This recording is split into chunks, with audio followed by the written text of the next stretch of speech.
فاذكروني أذكركم واشكروا لي ولا تكفرون. فَاذْكُرُونِی، مت چھوڑنا، لوگوں کے ڈر سے اللہ کا ذکر نہیں بھولنا. فَاذْكُرُونِی، مجھے یاد رکھو، اور اگر مجھے یاد رکھو گے تو اذکرکم، پھر میں یاد رکھوں گا تم کو. یہ یاد رکھو. اور اگر تم نے مجھے چھوڑ دیا اور میرا راستہ چھوڑ دیا اور اس کام کو چھوڑ دیا تو پھر کوئی نہیں کام آئے گا.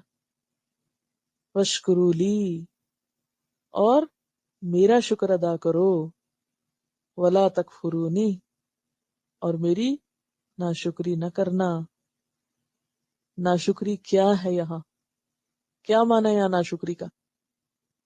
یعنی اللہ دے رہا ہے ایک نعمت، وہ خیر مما یجمعون، اور انسان اس کو چھوڑ دے کہ لوگ باتیں بناتے ہیں، یا اس کو چھوڑ دے کہ وقت نہیں ہے، یہ بڑا مشکل راستہ ہے، تو وہ گویا کیا کر رہا ہے؟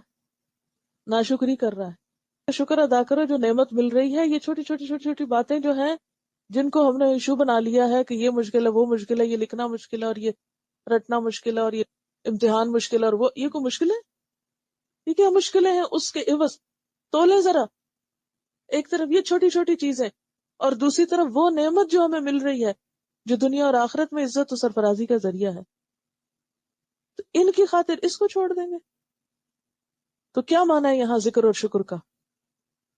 کہ اس کو یاد رکھو، اسے نہیں چھوڑنا. ذکر، مجھے یاد رکھو. تو جب انسان اللہ کی کتاب پڑھتا ہے تو اللہ کی باتیں یاد رہتی ہیں نا. اللہ سے تعلق اللہ کے کلام کے باہر کیسے ہو سکتا ہے؟